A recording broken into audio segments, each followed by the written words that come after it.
Kabar kalian gimana hari ini? Semoga dalam kondisi baik-baik saja ya. Tanpa berlama-lama lagi, mari kita mulai saja ceritanya. Film diawali dengan seekor rubah putih yang berusaha lari dari kejaran pasukan misterius, di mana mereka ternyata mengincar sebuah batu pusaka milik si rubah putih itu. Karena si rubah putih telah terkepung, dia melompat dan meledakkan dirinya sendiri untuk bereinkarnasi melalui penemu baru batu pusaka miliknya nanti. Scene beralih di sebuah keluarga dengan anak laki-laki mereka yang bernama Lindong, dan ayah Lindong yang bernama Lin Xiao mabuk-mabukan setiap harinya karena dia telah gagal dalam turnamen antar klan lain 6 tahun silam. Kemudian Lindong pergi menenangkan diri sendiri sambil mengenang masa lalu ayahnya yang kelam. Beberapa tahun kemudian Lindong beranjak remaja dan dia terlibat sebuah perkelahian dengan sepupunya yang bernama Lin Xian bersama teman-temannya. Karena kalah jumlah, dia ditendang sampai masuk ke dalam jurang dan terbujur lemas. Tak sengaja darahnya mengenai batu pusaka rubah putih tadi dan dia pun terjatuh. Kemudian Lindong bermimpi tentang kejadian masa lalunya, di mana pertandingan final antara klan Lin melawan klan lainnya dengan peserta ayah Lindong melawan Ling Lantian yang terkenal dengan kehebatannya. Saat pertandingan dimulai, ayah Lindong dikalahkan dengan sekali serang saja nih. Lin Lantian juga melakukan kecurangan dengan cara mengambil aura milik ayah Lindong. Scene beralih di mana permata rubah putih tadi bercahaya dan seketika Lindong pun tersadar. Dia terheran-heran dengan cahaya yang ada di dalam tangannya itu dan lukanya pun sembuh seketika. Saat dia pulang, adiknya yang bernama Qingta menghampirinya dan ingin mengajaknya bermain di luar karena dia tak bisa tidur. Saat mereka selesai bermain sejenak, Qingta pun akhirnya pergi. Saat Lindong tertidur, permata rubah itu bereaksi dan Lindong pun berada di sebuah area dengan dimensi berwarna biru. Dia juga diserang oleh seseorang yang mirip dengannya di sana. 这是什么地方？啊！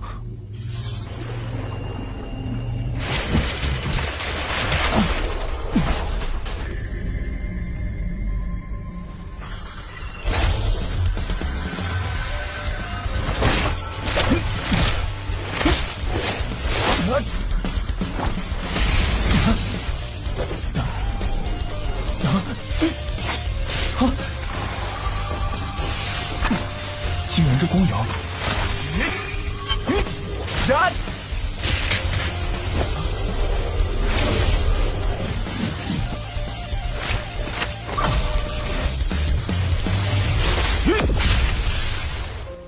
Saat terbangun dari tidurnya, Lindong mendengar Qingta berteriak dan segera pergi.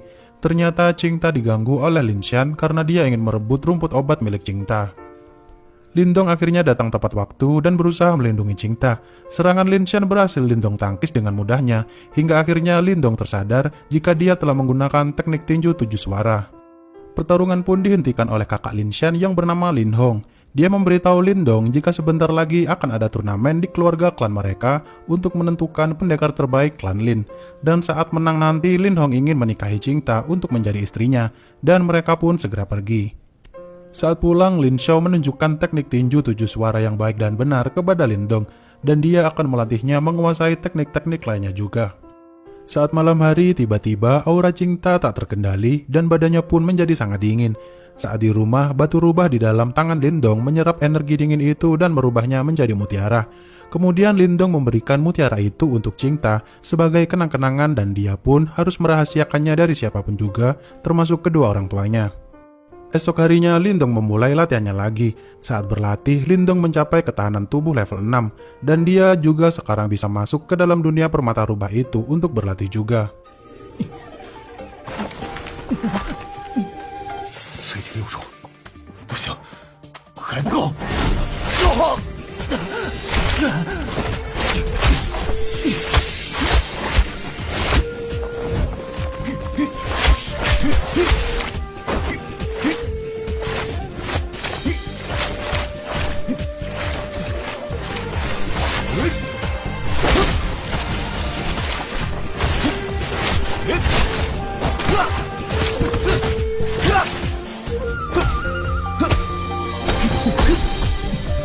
原力种的，这便是淬体第6种了。Di tempat lain, turnamen di keluarga klannya pun telah dimulai. Saat Lin Xiao datang ke sana bersama dengan Qingta, mereka bertemu dengan Lin Zhenxian yakni kakek Lindong dan kedua paman Lindong atau kakak Lin Xiao. Pertandingan pun dimulai dengan Lin Xian melawan kakaknya sendiri yaitu Lin Hong, dan Lin Xian berhasil dikalahkan dengan mudahnya nih. Qingta juga berusaha melawan Lin Hong sebagai penantang karena dia tidak mau menikah dengannya. Saat Qingta kalah, Lindong akhirnya datang dan ingin melawan Lin Hong nih. Saat pertarungan, Lin Hong sangat terkejut jika Lindong menguasai teknik tinju 9 bunyi, bahkan sampai level 10 nih.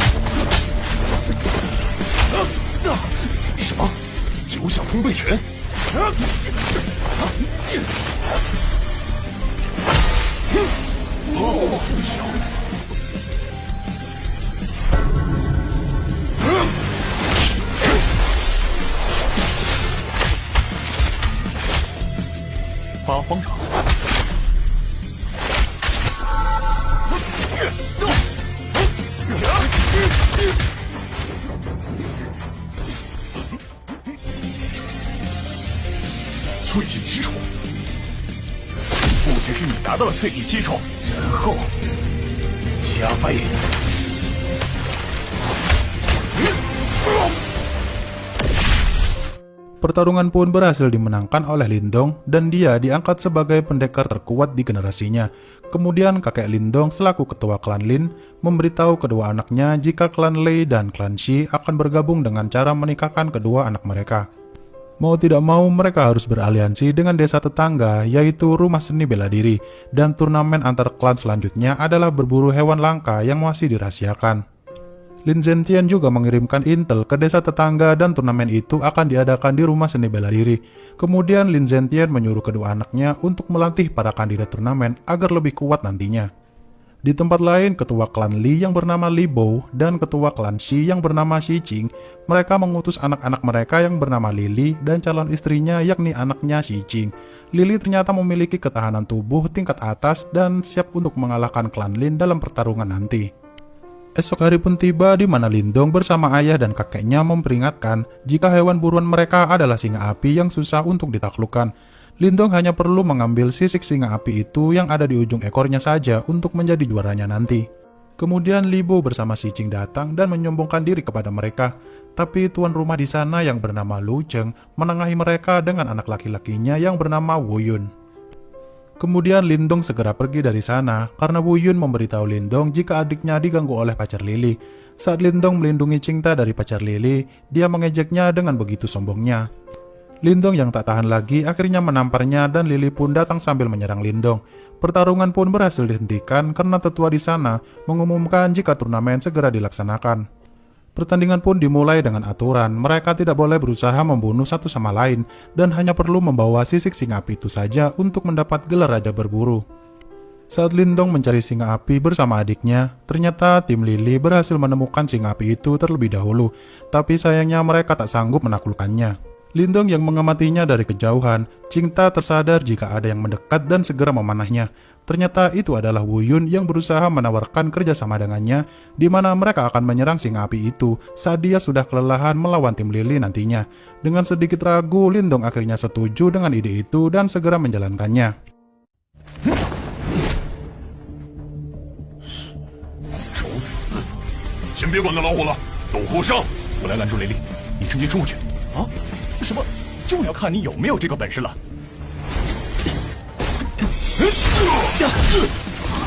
灵动这小子，接了！你嘿，都帅不帅？去死来！做梦！得手了，快撤！好痛！ Lindong menyuruh adiknya untuk menjaga teman Wu Yun yang sedang terluka dan segera menyuruh Wu Yun untuk pergi menjauh, tapi Lily tak tinggal diam. Wu Yun yang berhasil kabur, dia terkena jebakan Lily yang dia siapkan untuk singa api tadi. Saat Lily ingin mengajar Wuyun, Lindong datang menghampiri mereka. Tapi sayangnya Wuyun ditendang hingga terjatuh ke dalam sarang singa api tadi. Tanpa pikir panjang, Lindong turun untuk menyelamatkan Wuyun. Scene beralih di mana tim Lily berhasil kembali ke tempat turnamen tadi dan bercerita jika Wuyun dan Lindong mungkin saja sudah tewas karena mereka masuk ke dalam sarang singa api tadi. Cinta yang mengetahui kejadian yang sebenarnya, dia membantah pernyataan Lily. Saat situasi mulai memanas, tiba-tiba Lindong kembali dengan selamat bersama Wuyun. Lily bersikeras ingin menjadi pemenang turnamen itu karena dia telah mendapatkan sisik ekor singa api tadi. Tapi Wuyun dan Lindong justru membawa 2 ekor anak singa api nih. Semuanya sangat terkejut dan Lindong akhirnya menceritakan kejadian sesungguhnya di mana Lily telah curang dengan cara ingin membunuh Wuyun. Lindong juga bercerita saat dia menyelamatkan Wuyun tadi. Singa api di sana sempat terbangun dari tidurnya, namun dia tiba-tiba mati kehabisan tenaga karena melawan mereka tadi. Saat mereka memeriksa lokasi di sana, mereka menemukan 2 bayi singa api yang dilindungi oleh induknya tadi. Kemudian Lindong disuruh memilih duluan karena dia telah menyelamatkan Wuyun, tapi Lindong malah memilih anak singa yang fisiknya lebih lemah daripada satunya. Karena ada 3 orang yang mendapat sisik singa api itu, mereka harus saling bertarung untuk menentukan siapa yang akan mendapat gelar Raja Berburu. Tapi karena anak singa api adalah hewan yang sangat langka, Li Bao sangat menginginkan anak singa api itu dan dia ingin bertaruh dengan pertarungan anak-anak mereka. Dimana jika Lily menang, maka anak singa api itu akan menjadi milik Li Bao, dan jika Lily kalah, maka pabrik kayu milik klan Li akan menjadi milik mereka. Mereka semua sangat terkejut karena pabrik itu adalah aset berharga klan Li dan Li Bao berani bertaruh demi anak singa api itu. Mereka tidak mau gegabah karena mereka tahu jika kemampuan Lily sangat jauh berbeda dengan level anak-anak mereka. Saat pertandingan dimulai, Lily menunjukkan kekuatannya yang sudah mencapai tingkat Yuan duniawi. Tapi mereka semua malah terkejut karena Lindong ternyata juga sudah berada di level yang sama dengan Lily. Ternyata sebelum keberangkatan kemarin, Lindong diberi pil penambah aura oleh ayahnya untuk dia gunakan saat turnamen kali ini. Mereka tak menyangka jika Lindong berhasil mencapai tahap Yuan duniawi secepat ini. Dalam pertandingan, Lily mengerahkan semua kemampuannya dan menggunakan teknik pamungkasnya juga. Lindong juga menggunakan teknik rahasianya yang belum diketahui oleh semua anggota keluarganya, yakni teknik gerbang ajaib.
Saat Lindong berhasil mengalahkan Lily, Li Bao terlihat sangat kesal karena harus kehilangan satu-satunya aset berharganya.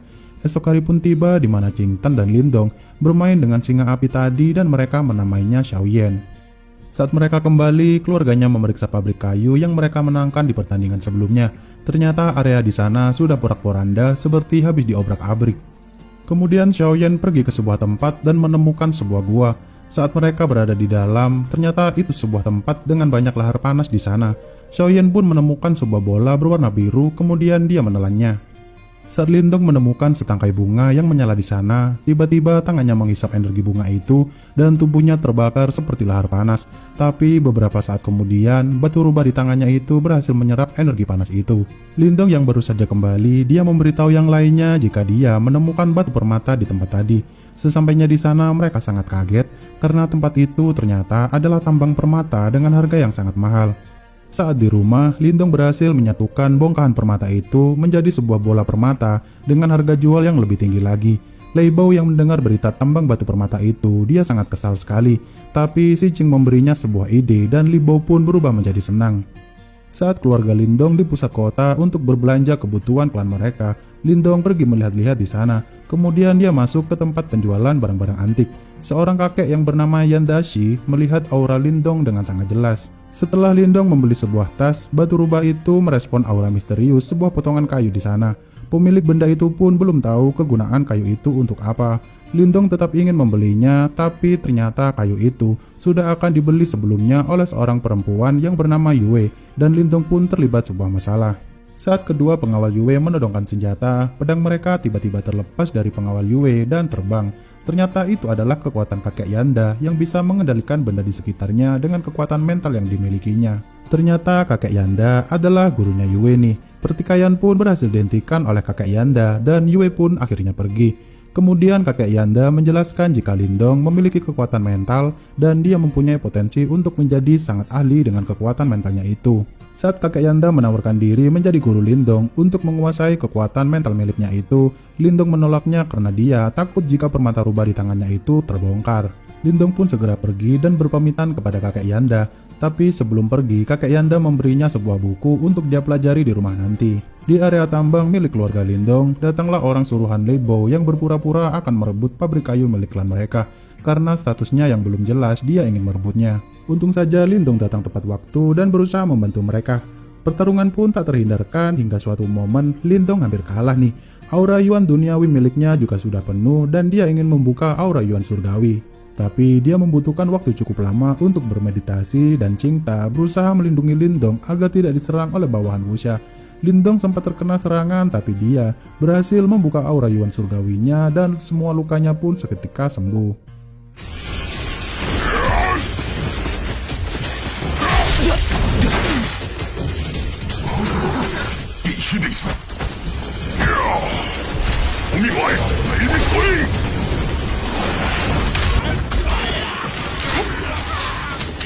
齐美玉，第一手。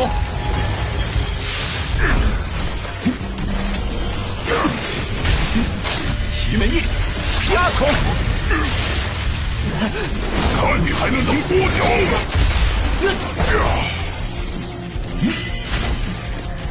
果然是个天才，看来不能大意了。死吧！齐门一，第三手。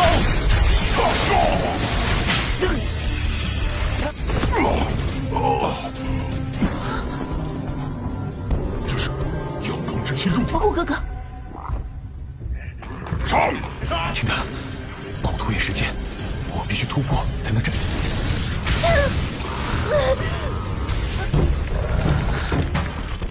哥哥。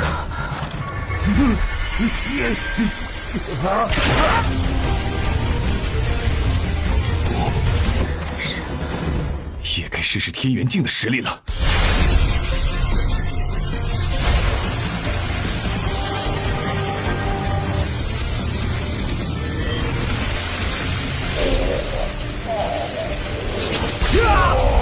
凤凰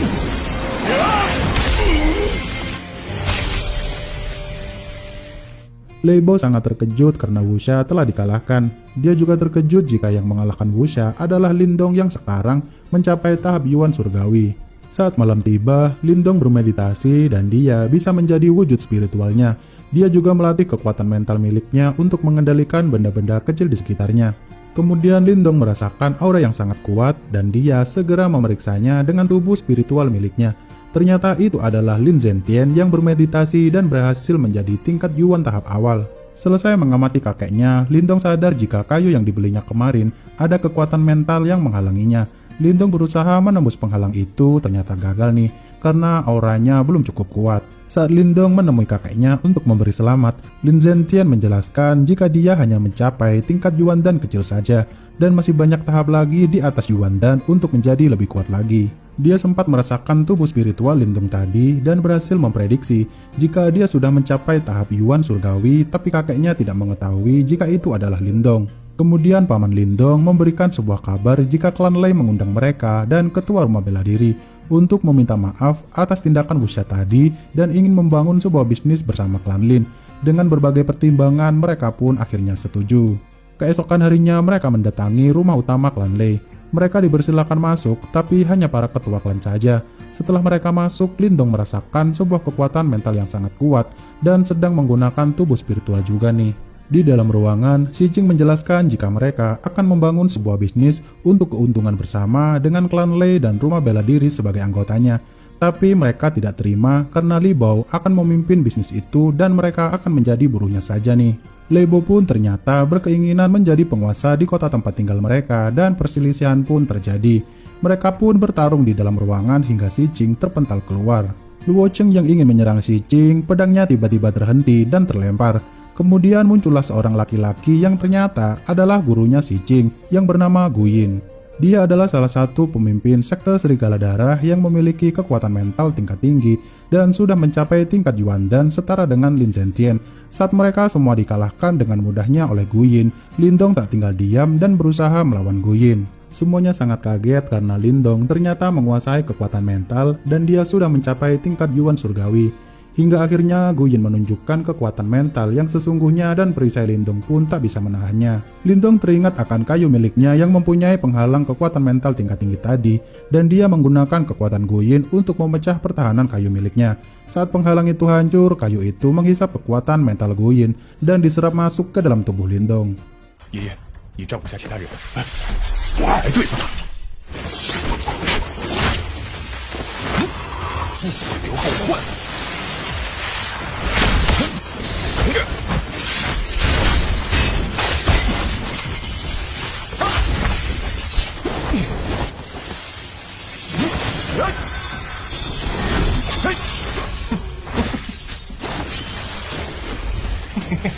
小子倒有劲，好强的精神力，这真的是动盆的力量。现在的你应该还是一位医印符师吧？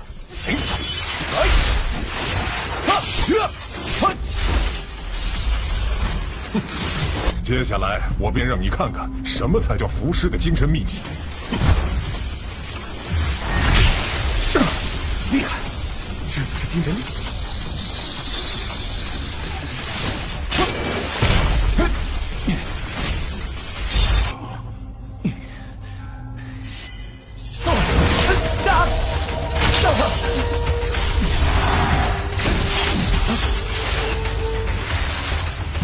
化神针，不信连你一个乳臭未干的小子都解决不了。精神力屏障。哎，那么容易？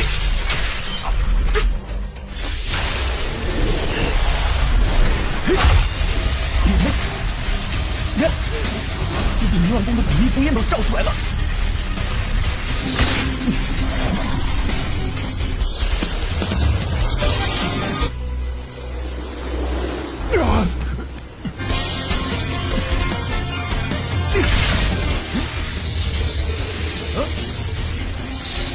不该看，不可能，不可能！住手！